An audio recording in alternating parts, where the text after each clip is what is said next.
내일로 예정됐던 첫 국산 우주발사체 누리호 2차 발사가 또 취소됐습니다.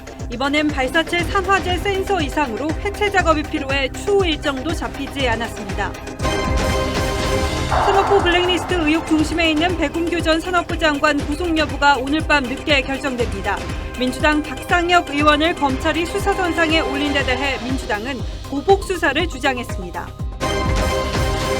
내일 미 연준의 자이언트 스텝 단행 가능성에 코스피와 코스닥 모두 연저점을 다시 있었습니다. 환율은 1290원을 넘어서며 13년 만에 최고치로 치솟았습니다. 민주당에서 지난 대선과 지선 패배를 두고 이재명 의원 책임론이 제기됐습니다. 특히 김포공항 개발 공약이 지적됐습니다. 윤석열 대통령이 김건희 여사를 수행할 이 부속실이 필요한 게 아니냐는 견해에 대해 국민 여론을 듣겠다고 했습니다. BTS가 데뷔 9년 만에 단체 활동 잠정 중단을 선언했습니다. 외신은 멤버들의 향후 활동 등을 앞다퉈 전했는데 소속사 하이브 시가총액은 하루 만에 2조 원이 증발했습니다. 남편의 흉기 피습을 당한 여배우가 사건 발생 전 2차례 이상 경찰에 신고했던 것으로 드러났습니다.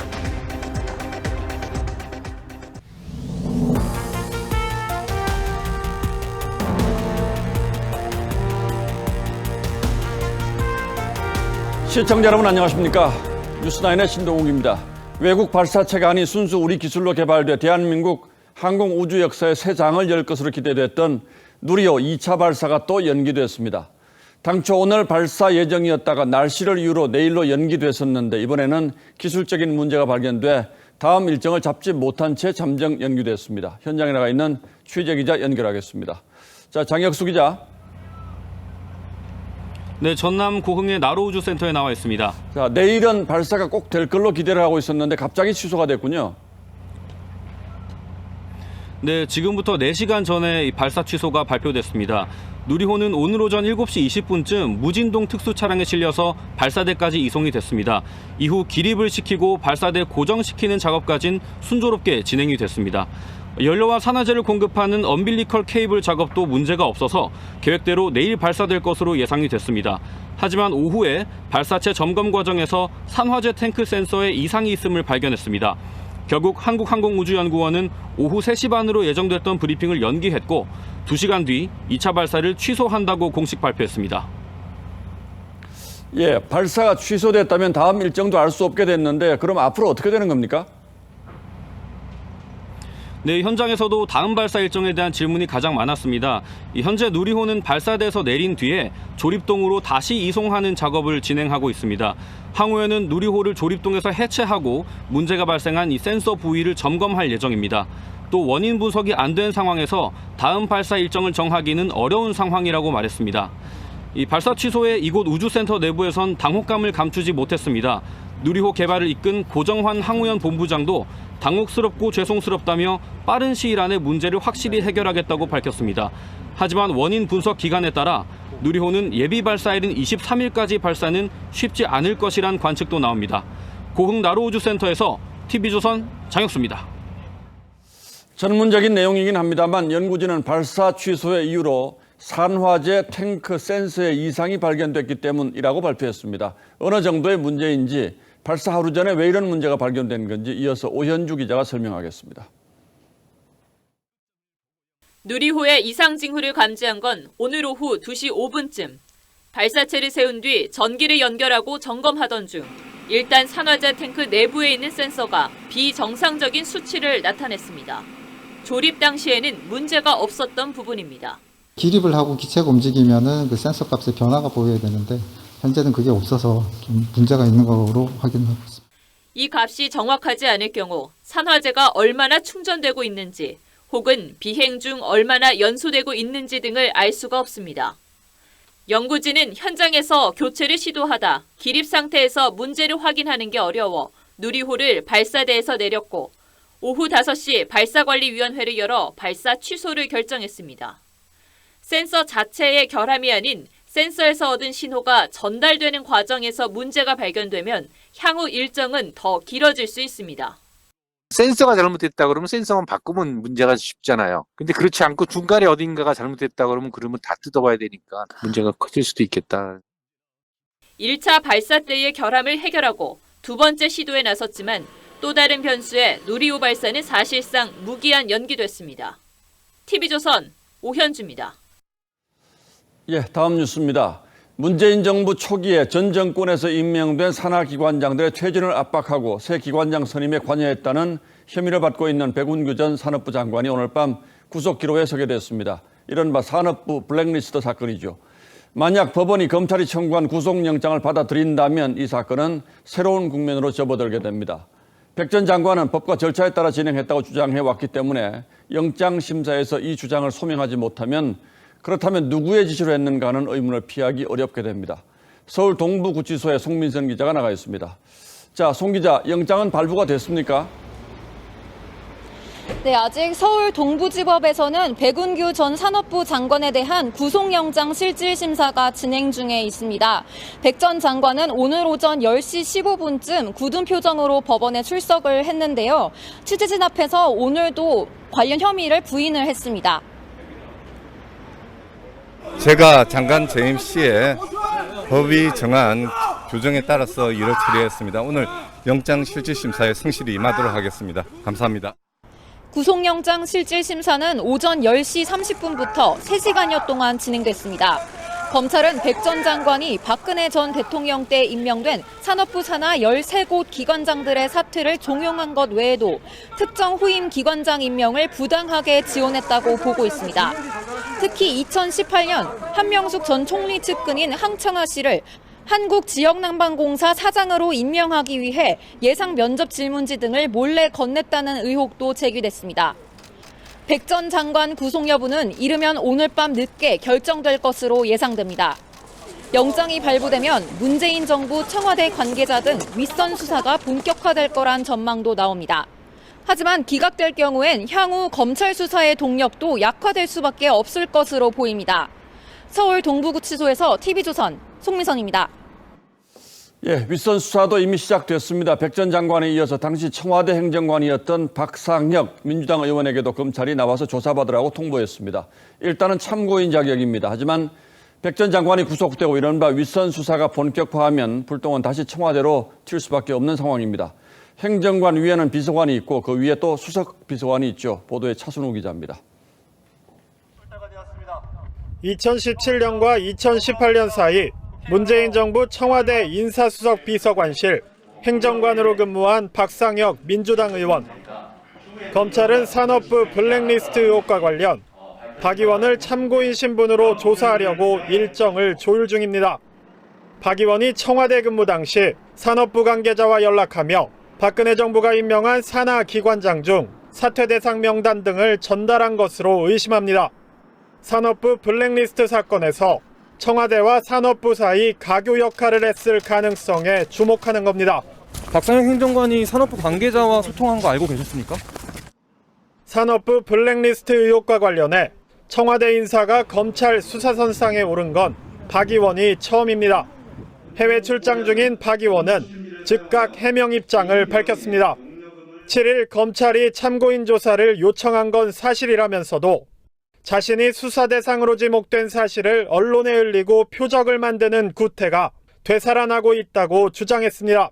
검찰은 수사 범위를 따로 정해놓진 않았다며 윗선 지시 등의 진술이 나오면 수사를 청와대 고위층으로 확대한다는 방침입니다. TV조선 차순우입니다.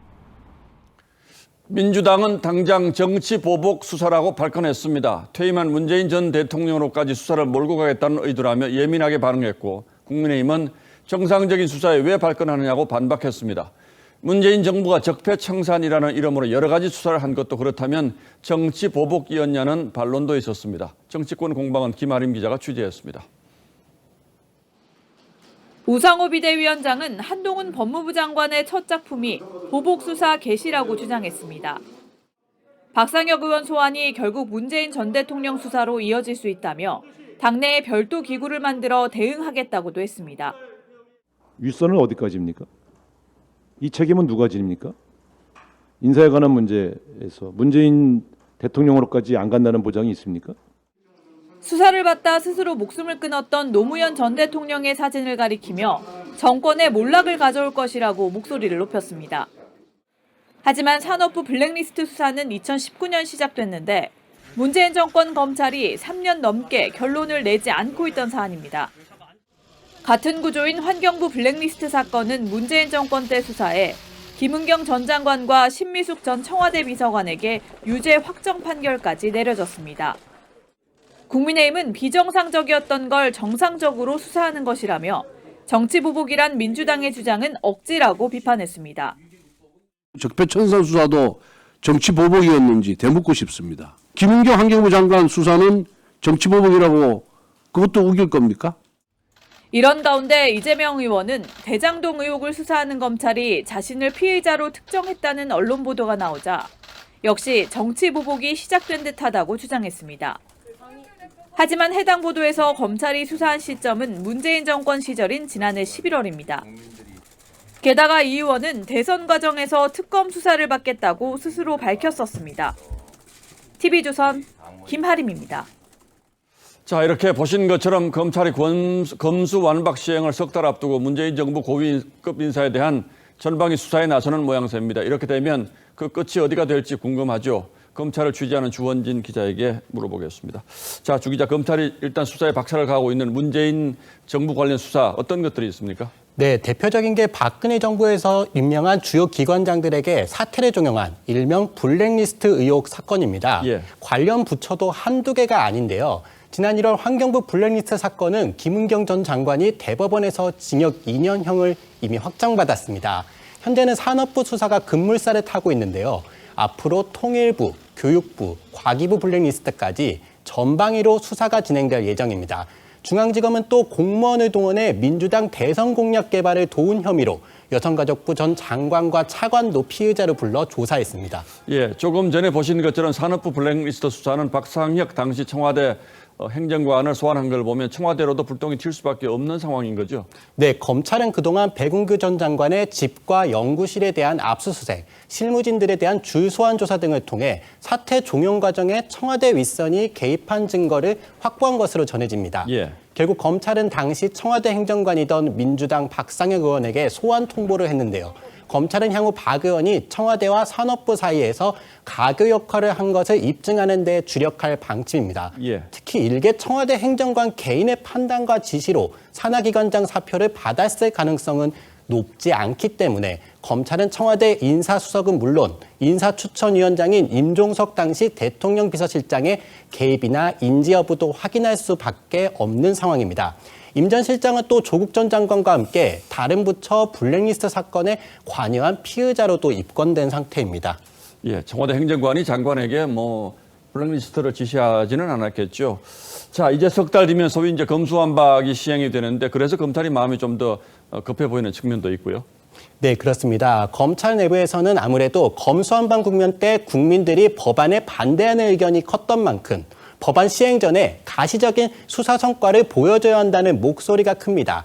다만 꼭 3개월 내에 전 정권 수사를 마무리해야 하는 것은 아닌데요. 검찰은 검수완박법이 시행돼도 법 시행 전에 시작한 수사는 계속 진행할 수 있다는 입장입니다. 예. 하지만 법 시행 이후에는 새로운 수사를 착수하지는 못하기 때문에 3개월 동안 큰 줄기 수사는 어느 정도 마무리할 것으로 보입니다. 자, 그런데 지금 아주 이런 중차대한 시기에 검찰총장이 지금 아직 비어있지 않습니까? 수사 지휘는 누가 하죠? 결국 한동훈 장관의 의중이 중요하다 이렇게 볼 수밖에 없습니까? 네, 법상 법무부 장관은 개별 사건에 대해서 검사를 지휘할 수는 없습니다. 실제 한 장관도 주요 수사팀으로부터 일체의 보고를 받거나 지시하지는 않는다는 입장입니다. 예. 대신 연수원 동기인 이원석 신임 대검차장이 일선 수사를 조율 중입니다. 총장 인선이 늦어지는 이유에 대해선 다양한 분석이 나오는데요. 유력 후보자들이 인사검증에서 흠결이 발견됐다는 분석부터 한 장관이 대규모 검찰 간부 인사까지 끝낸 다음에 총장 후보를 지명할 것이라는 관측도 나옵니다. 어찌됐든 신임 검찰총장은 식물총장이 될 것이라는 우려를 피하기는 어려운 상황입니다. 예, 한동훈 장관의 역할이 제도를 벗어나면 곤란하겠죠. 그것도. 예, 앞으로 검찰 수사가 어떻게 진행될지 좀 지켜보죠. 주원진 기자 잘 들었습니다.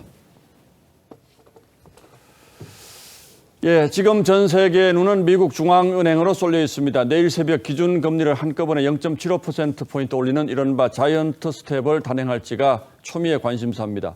우리 정신은 오늘도 힘없이 내려앉았고 외국인들의 팔자 행렬이 이어지면서 원달러 환율 역시 1,300원에 다가섰습니다. 김연아 기자가 보도합니다. 어제 2,500선이 붕괴된 코스피는 오늘도 힘을 쓰지 못했습니다.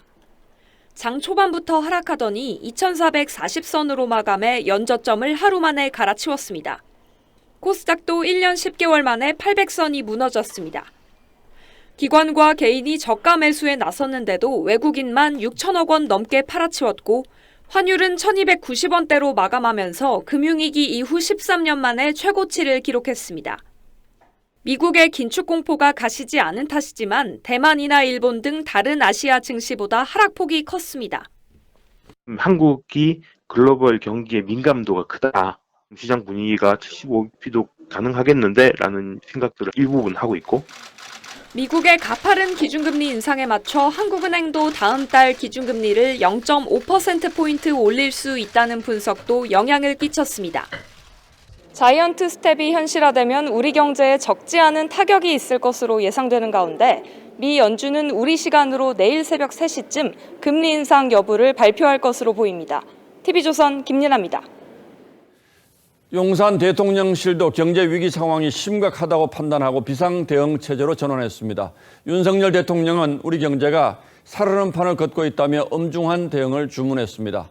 당정대, 그러니까 당, 정부, 대통령실 협의회선 문재인 정부로부터 물려받은 엄청난 부채를 극복하는 데 당장 초점을 맞추기로 의견을 모았습니다. 이를 위해 어떤 구체적인 방안들이 나왔는지 김보건 기자가 취재했습니다. 윤석열 대통령은 화물연대 파업은 끝났지만 조마조마하다면서 우리 경제를 살얼음판에 빗댔습니다. 경제 위기로 지금 살얼음판을 걷고 있는데 우리가 다 함께 좀 전체를 생각해서. 대통령실 고위 관계자는 대통령실은 이미 비상체제라면서 매일 열리는 비서실장 주재 회의도 비상경제 상황실로 보면 된다고 설명했습니다. 3차 당정대 협의에선 문재인 정부 경제 실패 유산을 무서운 부채로 물려받으며 복합적 위기에 대응할 우리 경제에 체력이 소진됐다는 진단이 나왔습니다. 과도한 시장 개입과 세금 일자리, 탈원전 등으로 재정은 고갈되고 민간 부문 활력은 떨어졌다는 겁니다. 위기 상황에 대한 대비도 전혀 없었습니다. 오늘만 사는 하루살이 정권이었다고 해도 과언이 아닙니다. 하지만 전 정부 탓만 할 수는 없다며 과감한 규제 개혁과 민생 안정을 위한 특단의 대책이 필요하다는데 참석자들은 뜻을 같이 했습니다. 경제 전쟁의 대장정이 시작되었습니다. 새 정부는 이 전쟁에서 반드시 이겨내야. 국민의힘은 법인세 인하와 유류세 인하 폭 확대 등 경제 활력을 높일 수단을 총동원하는 한편 취약계층 보호를 위해 노인 기초연금 인상 등을 검토해달라고 정부에 요구했습니다. TV조선 김보건입니다. 2년 전 서해 어업 지도선에 타고 있다가 실종된 뒤 북한군에 사살된 해수부 공무원의 월북 경위가 내일 발표됩니다. 당시 정부는 도박 빚에 몰린 월북으로 사실상 단정해 유족들의 반발을 불렀는데 이번 발표에서는 자진 월북으로 단정할 수 없다는 내용이 포함된 것으로 저희 취재 결과 확인됐습니다. 정부는 그리고 유족들을 상대로 한 정보 공개 소송 항소도 취하할 예정입니다. 이채현 기자의 단독 보도입니다. 재작년 9월 서해 최북단에서 어업지도선에 타고 있던 해수부 공무원 이 씨는 실종된 후 북한군에 의해 사살되고 시신은 불태워졌습니다. 사건 직후 정부는 자진 월북했다고 발표했습니다. 꽃게 대금까지 모두 도박으로 탕진하고 실종자는 정신적 공황 상태에서 현실 도피의 목적으로 월북한 것으로. 유족은 월북이 아니라며 정보 공개 소송을 냈고 1심에서 승소했지만 문재인 정부는 안보상의 이유라며 항소했습니다. 특히 관련 자료는 최장 15년 비공개되는 대통령 기록물로도 지정됐습니다. 윤 대통령은 후보 시절 정보 공개를 약속했고 북한 눈치 보고 뭘 얼마나 해야 될 일을 못하고 이렇게 굴종을 하고 잘못을 했길래 이걸 도대체 알려주지는 못하느냐. 정부는 그동안 대통령 기록물로 지정되지 않은 어업지도선 동승 공무원들의 진술과 한미 군 당국의 정보를 검토해왔는데 내일 잦은 월북으로 단정할 수 없다는 내용을 발표할 예정입니다. 대통령실 관계자는 남아있는 자료로는 월북 의사를 확인할 수 없었다며 국민이 숨졌는데 그 책임을 개인에게 전가하는 결정이 지나치게 빨리 나왔다고 했습니다. 정부는 동시에 정보공개 소송 항소도 취하합니다. 이번 발표로 숨진 이 씨와 유족들의 명예회복은 물론 문재인 정부가 북한을 의식해 너무 성급하게 결론낸 것 아니냐는 책임론도 불거질 것으로 보입니다. TV조선 이채연입니다. 대통령 부인 김건희 여사가 움직일 때마다 이런저런 잡음과 논란이 일고 있습니다. 사진 공개 논란에 동행자 논란도 있죠. 야당은 윤 대통령이 성급하게 제2부속실을 폐지해서 생긴 문제라며 부활을 주장하지만 공약을 깨야 하는 대통령실의 고민도 적지 않습니다. 제2부속실을 다시 만들게 되면 당연히 김 여사의 역할이 커진다는 고민도 있습니다. 권현영 기자가 대통령실의 분위기를 취재했습니다. 김건희 여사가 지난 대선 때 민주당의 집중 공격 대상이 되자 윤 대통령은 대통령 부인을 보좌하는 제2부속실 폐지를 공약했습니다. 제2부속실은 대통령 부인의 일정을 관리하고 수행 비서 업무와 의상 헤어 등을 보조하는 역할을 하며 정권마다 차이는 있지만 실장과 경호원 등 6명에서 10명 수준으로 운영됐습니다. 하지만 조용한 내조를 약속했던 김 여사가 윤 대통령 취임 이후 공식 비공식 활동에 나서면서 각종 논란이 뒤따랐습니다. 김 여사가 용산 대통령 집무실에서 찍은 사진을 대통령실이 아닌 팬클럽이 공개하고 지난 13일 봉하마을 참배에 지인을 동행하자 야당은 비선 논란을 자초한다고 비판했습니다. 논란이 커지자 결국 윤 대통령도 난감해하는 분위기입니다. 공식적인 수행이나 비서팀이 전혀 없기 때문에 혼자 다닐 수도 없고 어떻게 좀 방법을 알려주시죠. 심지어 야당조차 공약을 깨더라도 이부속실을 부활하는 게 낫다고 할 정도가 됐습니다. 조용한 내조에만 집중하게 할 것인지 아니면 국민들께 공약 파기를 공식 사과한 후 제2부속실을 이제라도 만들어서 다만 윤 대통령이 공약은 꼭 지킨다는 의지를 갖고 있어 이번 논란의 결론이 쉽게 내려지긴 어려울 전망입니다.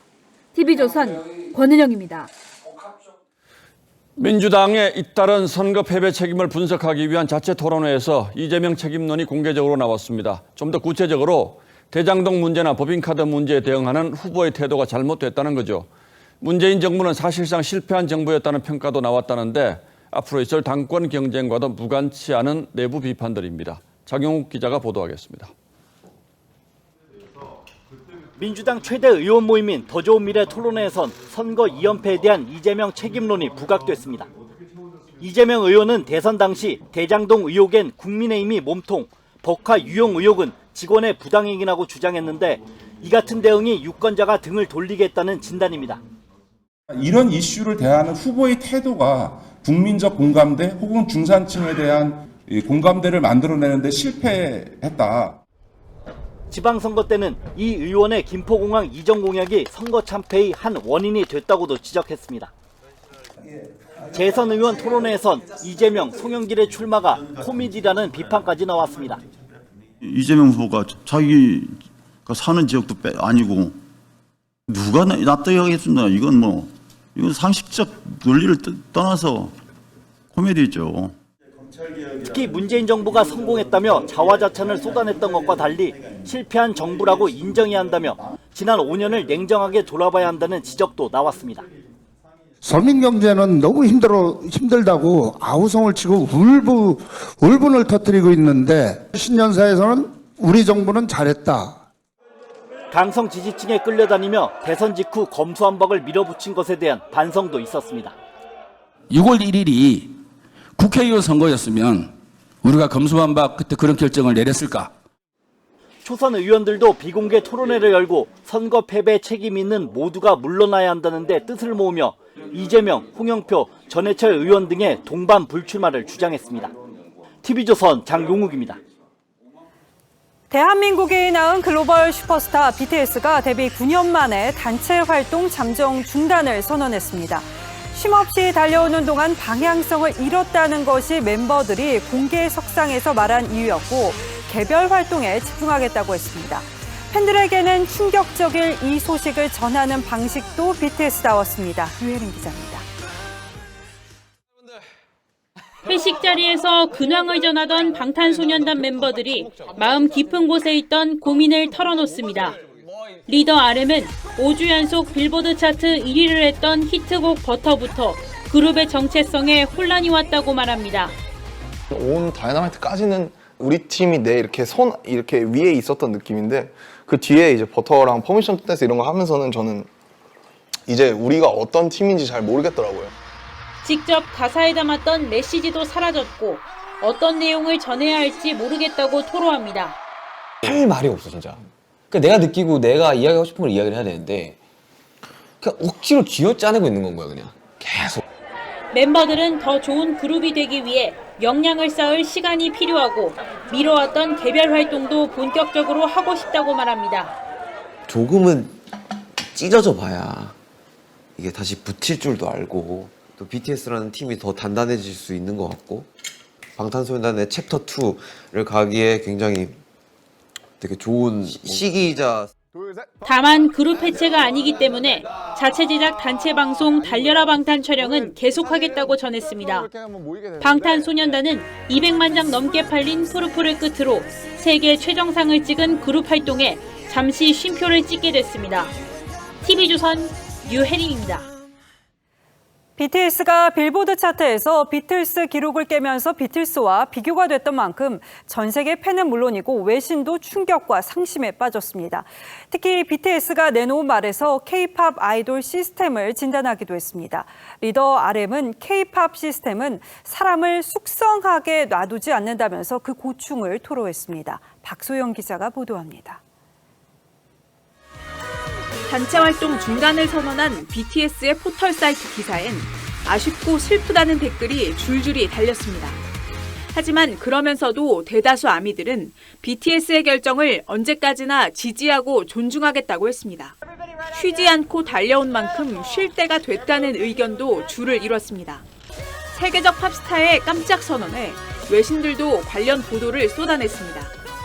AP와 로이터 통신은 BTS의 과거 성과를 다시 조명했고 워싱턴 포스트는 충격적인 발표지만 희망이 있다고 보도했습니다. 뉴욕타임스는 BTS의 팬들이 응원과 슬픔이 혼재된 반응을 보였다고 전했습니다. 돌발 선언의 배경에도 관심이 쏠립니다. 10년 가까이 팀을 지속해오면서 끊임없이 새로운 결과물을 내야 했던 게 BTS 멤버들에게 부담으로 작용했을 거란 분석이 나옵니다. 활동에 있어서 진정성이 가장 중요해. 본인들이 약간 고갈됐다고 느끼는 부분들이 있다면 그거를 넘어서지 않고 그냥 활동하는 것 자체가 굉장히 무리할 것이다. 개인 활동을 폭넓게 보장받지 못한 데 대한 아쉬움이 컸을 거라는 주장도 있습니다. 자신의 역량과 재능을 마음껏 펼치고 싶었지만은 단체 활동으로 인해서 그러지 못했기 때문에 개별 멤버들이 창의적으로 활동할 수 있는 시즌으로 일부 전문가들은 해결되지 않은 병역 문제를 현실적 이유로 꼽기도 했습니다. TV조선 박소영입니다. 네, 보셨듯 BTS의 선언은 창작물을 뽑아내는 데 급급한 기획사 위주 K-팝 시스템과 맥을 같이 하기도 합니다. 여기에 소속사 하이브의 상장에 업계에서는 조심스럽게 BTS 탈진이 예견되기도 했는데요. 오늘 소속사 하이브 주가는 폭락했고 하루 만에 2조 원이 공중 분해됐습니다. 투자자들은 분통을 터뜨렸습니다. 이정현 기자입니다. BTS 활동 중단 소식에 장이 열리자마자 폭락한 하이브. 결국 24% 넘게 빠진 14만 5천 원으로 마감했습니다. 오늘 폭락으로 하루 만에 시가총액 2조 원가량이 날아갔습니다. 온라인 커뮤니티엔 개인 투자자들의 격앙된 반응이 이어지고 있습니다. 하이브는 2년 전 13만 원대로 상장해 작년 말에 42만 원까지 뛰었습니다. 당시 BTS 멤버 일부는 최대 주주였던 방시혁 의장에게 받은 주식 가운데 100억 원어치를 팔았습니다. 매도 단가는 28만 원대부터 39만 원대로 큰 차익을 남겼습니다. 하지만 이후 주가가 계속 미끄러지면서 지금은 최고가 대비 60% 넘게 빠진 상황입니다. 하이브는 개인 활동은 유지한다고 했지만 증권가에선 멤버들의 병역 문제 불확실성이 주가 하락을 부채질할 수 있다고 분석하고 있습니다. 상장 당시부터 BTS 의존도가 지나치게 높다는 지적이 잇따랐던 하이브. 하이브에서 BTS가 차지하는 비중은 사실상 뭐 체감적으로는 90%가 넘거든요. 그럼 BTS 말고 누가 이걸 대체할 거냐. 거기에 이제 물음표가 생겨버린 거죠. 갑작스런 활동 중단 발표로 투자자 보호엔 안중에도 없다는 비난을 면치 못할 것으로 보입니다. TV조선 이정현입니다. 한 남성이 20대 여성 뒤를 밟아서 집까지 들어가려 한 사건이 또 발생했습니다. 이 남성은 이른 새벽 여성이 지하철역에서 내려 대문 앞에 갈 때까지 15분을 쫓아갔는데요. 이 장면은 주변 CCTV에 남겨졌습니다. 김창섭 기자가 취재했습니다. 한 남성이 여성의 뒤를 따라갑니다. 여성이 뒤를 돌아보자 남성은 마치 자기 집이라는 듯 주변 건물로 들어갑니다. 여성이 발걸음을 옮기고 남성은 다시 미행을 계속합니다. 6일 새벽 서울 대흥동에서 귀가하는 20대 여성을 남성이 쫓아가는 모습입니다. 인적 드문 길에선 대놓고 가까이 따라가고 여성이 돌아보면 여유 있게 숨기도 합니다. 남성은 이곳 대흥역에서부터 약 650m나 떨어진 여성의 집까지 약 15분 동안 계속 여성의 뒤를 따라갔습니다. 남성은 결국 여성 집 대문까지 쫓아갔는데 여성이 비명을 지르자 황급히 도망쳤습니다. 제가 현관문 문을 닫으려고 했는데 살짝 뒤돌아보는 순간에 그 남자가 바로 제 뒤에 서 있었던 거예요. 사건 이후 여성은 극도의 불안감을 호소하며 정신과 약까지 먹는 상황. 경찰은 사건 발생 9일이 지났지만 아직 용의자를 특정하지 못하고 있습니다. 사실은 아니고 정해진 절차대로 하고 있는 겁니다. 경찰은 피해 여성 집 주변 순찰을 강화하고 CCTV 분석 등을 통해 용의자 행방을 추적할 계획입니다. TV조선 김창섭입니다. 슈퍼모델 출신 여배우가 남편이 휘두른 흉기에 찔려서 크게 다쳤다는 소식 전해드렸습니다. 이 피해 여배우는 사건이 벌어지기 전날 밤부터 경찰에 3차례 도움을 요청했지만 남편의 범행을 막지 못한 것으로 확인됐습니다. 윤서아 기자의 단독 보도입니다. 40대 여배우 A씨가 별거 중인 남편 B씨가 휘두른 흉기에 찔린 건 어제 아침 8시 45분. 이미 전날 밤 남편이 집을 찾아와 한바탕 소동이 벌어졌고 A씨는 자정쯤 경찰 112에 연락해 가정폭력을 당했다고 신고했습니다. 출동한 경찰은 남편을 집에서 나가게 한 뒤 접근 금지 명령을 내렸습니다. 하지만 남편은 다시 전화를 걸어 극단적 선택을 하겠다는 등 겁을 줬고 A씨는 다시 경찰에 연락했습니다. 경찰이 출동해 찾으러 다니는 사이 남편은 A씨 집으로 돌아가 현관문을 열려고 시도했습니다. A씨는 또 112에 도움을 요청했지만 경찰은 현장을 본 뒤 직접 피해가 없다는 이유로 돌아갔습니다. 체포가 아니라 일단 발생 보고를 먼저 하면은 추후 수사가 들어갈 수 있으니까 이거는 법적으로 그렇게밖에 할 수가 없어요. 이후 남편은 실제로 길거리에서 극단적인 선택을 했고 경찰에 발견돼 병원으로 옮겼습니다. 이 사건 당일 병원에 있던 남편 B씨는 아내와 딸이 등교를 위해 밖을 나서는 틈을 노려 아내의 자택인 이곳에서 흉기를 휘둘렀습니다. 경찰은 B씨에 대해 살인미수 혐의로 사전 구속영장을 신청하고 치료가 끝나는 대로 조사를 벌일 예정입니다. TV조선 윤서아입니다. 올 상반기 제1, 2 금융권을 가리지 않고 직원 횡령 사건이 잇따랐는데요. 이번에는 지역 농협에서 횡령 사건이 터졌습니다.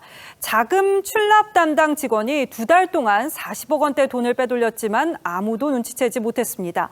횡령한 돈은 복권방 업주 등의 계좌로 이체된 것으로 드러났습니다. 구자영 기자입니다.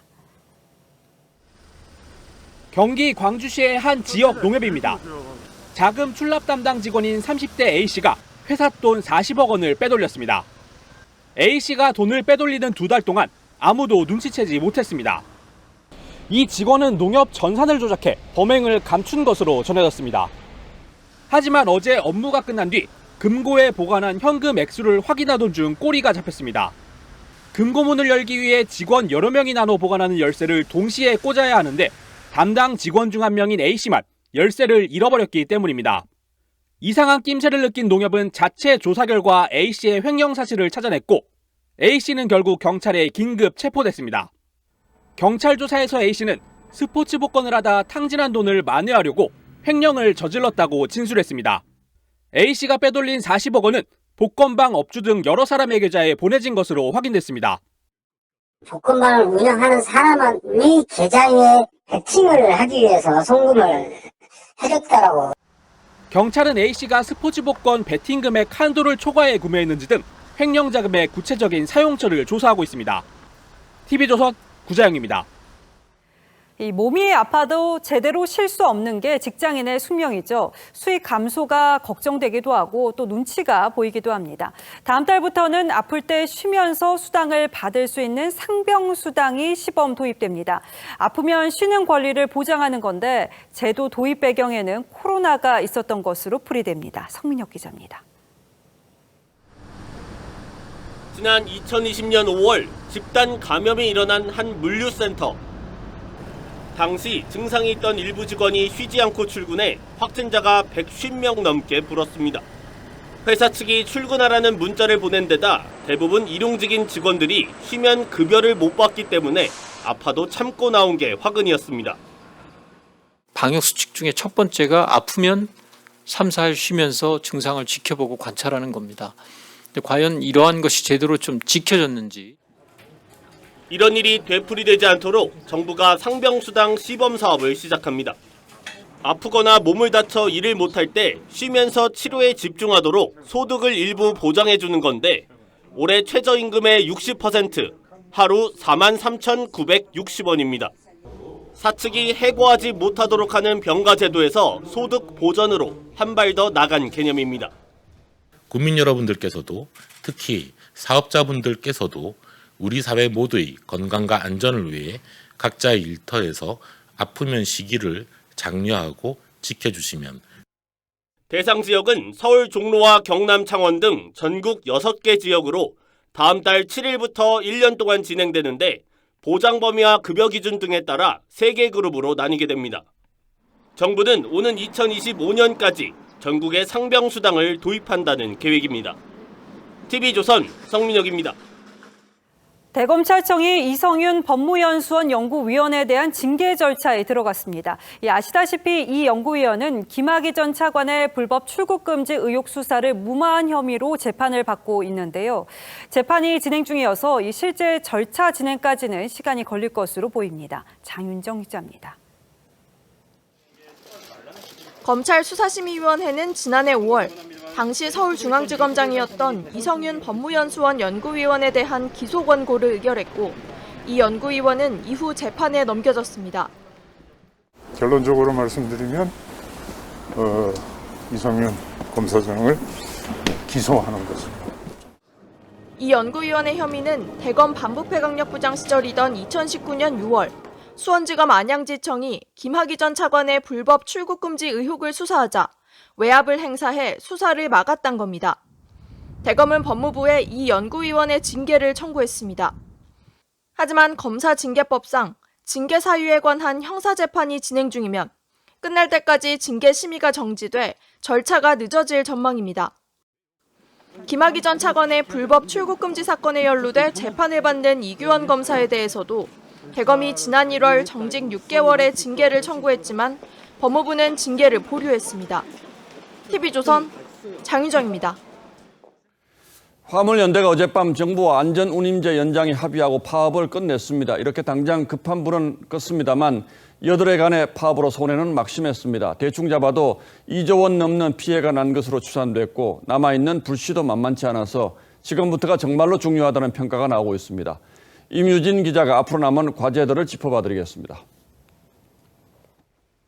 화물연대와 국토부는 어젯밤 5번째 교섭에 들어가 2차례 정회 끝에 합의에 성공했습니다. 안전운임제를 지속 추진하고 적용 분모 확대를 논의하겠다는 내용이었습니다. 화물연대는 8일간의 파업을 풀고 곧바로 현장으로 복귀했습니다. 안전운임제 일몰제 폐지 법안의 조속한 국회 처리를 위해 여야와 함께 대화를 이어가고자 합니다. 이제 공은 국회로 넘어갔습니다. 올해 말이면 끝나게 돼 있는 안전운임제가 가장 민감합니다.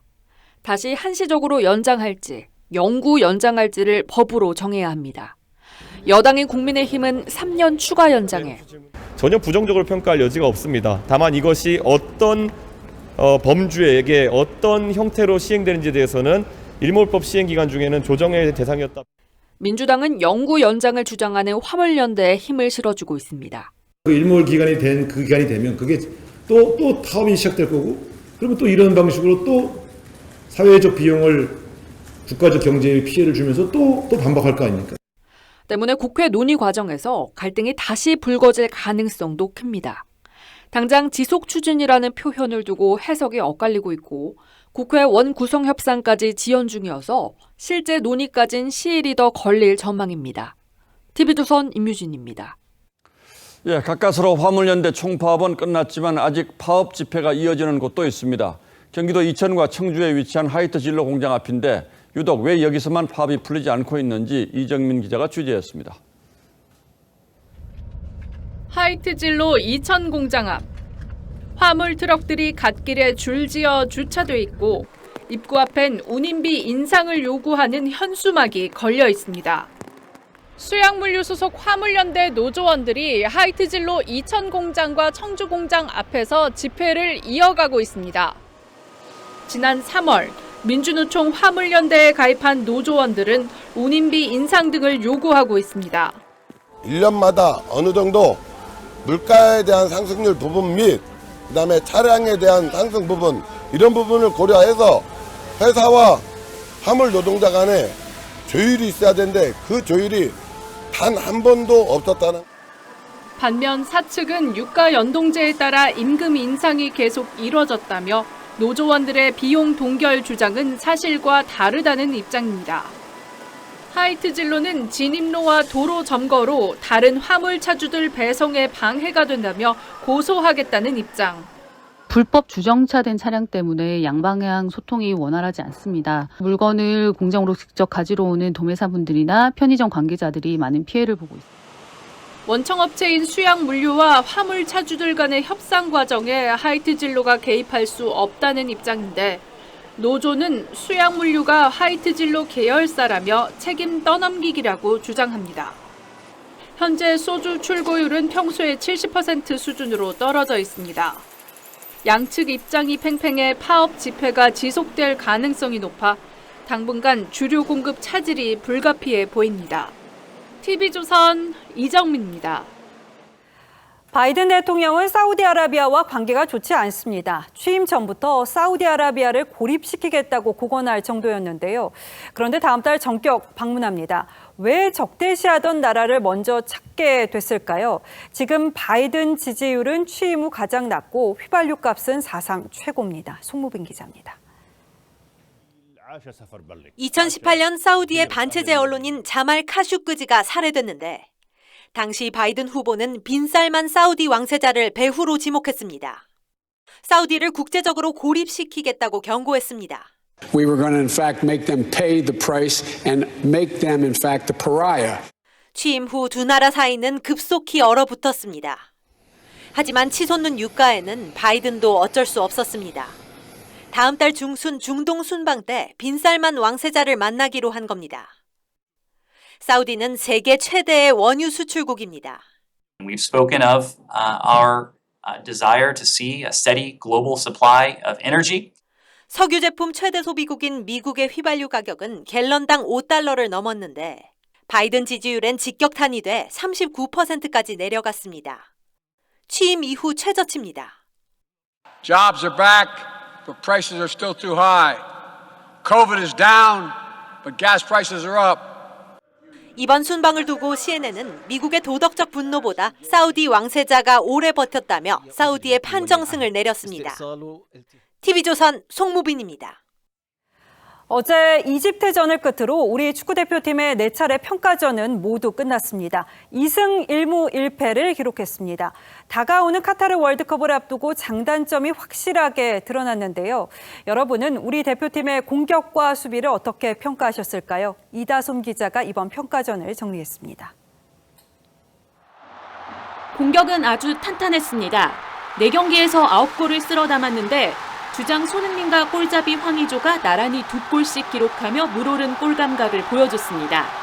여기에 후반 조커로 투입된 조규성까지 골맛을 보며 벤토의 스트라이커 경쟁은 한층 더 치열해졌습니다. 남다른 활동량으로 1골 1도움을 기록한 공격형 미드필더 정우영의 발견도 큰 수확입니다. 개개인의 기량도 빛났지만 이집트전 손흥민, 김진수, 황의조로 전개된 선제골은 함께 만들어낸 골이라는 점에서 더욱 눈부셨습니다. 문제는 수비였습니다. 4경기에서 8점을 내줬는데 상대 압박에 너무 쉽게 볼을 빼앗기고 백패스가 남발돼 답답한 전개가 빈번하게 나왔습니다. 브라질전에선 무리한 태클로 페널티킥을 2차례나 허용하기도 했습니다. 동포를 때리지 않고 계속해서 수비서부터 풀어나오는 축구를 선호함으로써 조금 더 많이 리스크를 가져가는데 실수로 인해서 좀 많이 실점이 많이 나왔던 것 같아요. 센터백 김민재와 수비형 미드필더 정우영의 공백을 메우기 위한 플랜 B는 실패라는 지적이 나오는 가운데 벤투식 빌드업 축구가 월드컵 본선 무대에서 통할 수 있을지에 대한 의문은 결국 해소되지 못한 채 4차례의 평가전이 막을 내렸습니다. TV조선 이다솜입니다.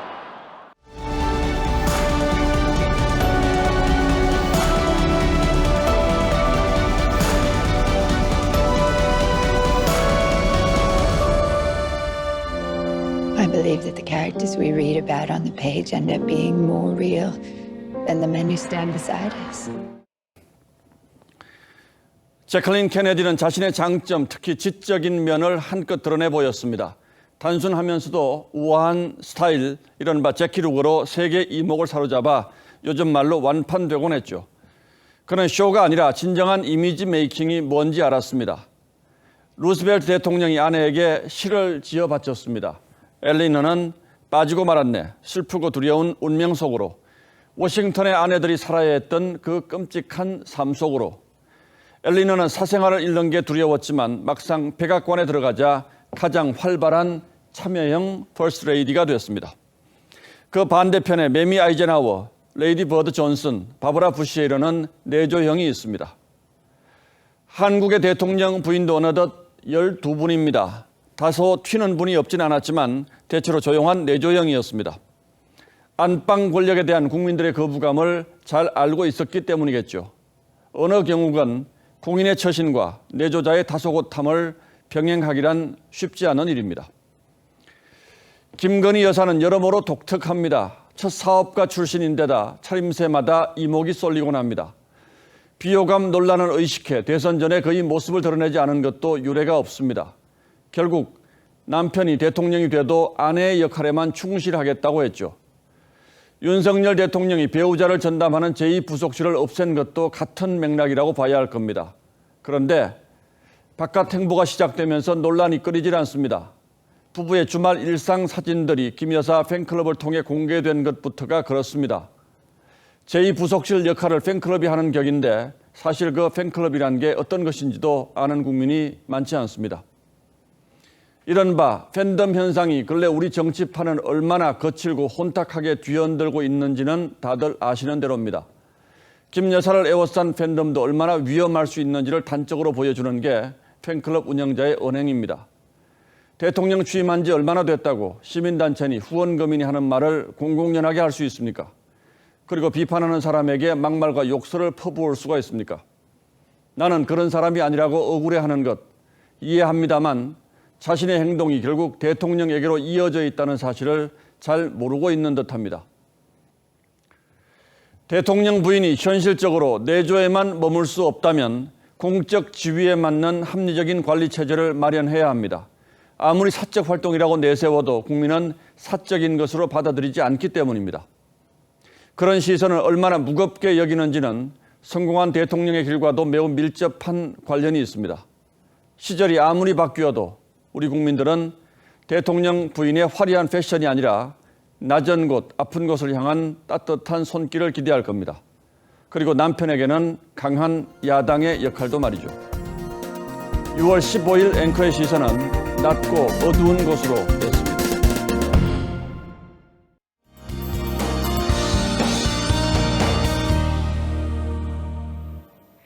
비가 내리며 다소 쌀쌀했던 하루였습니다. 내일 출근길까지는 우산이 필요하겠는데요.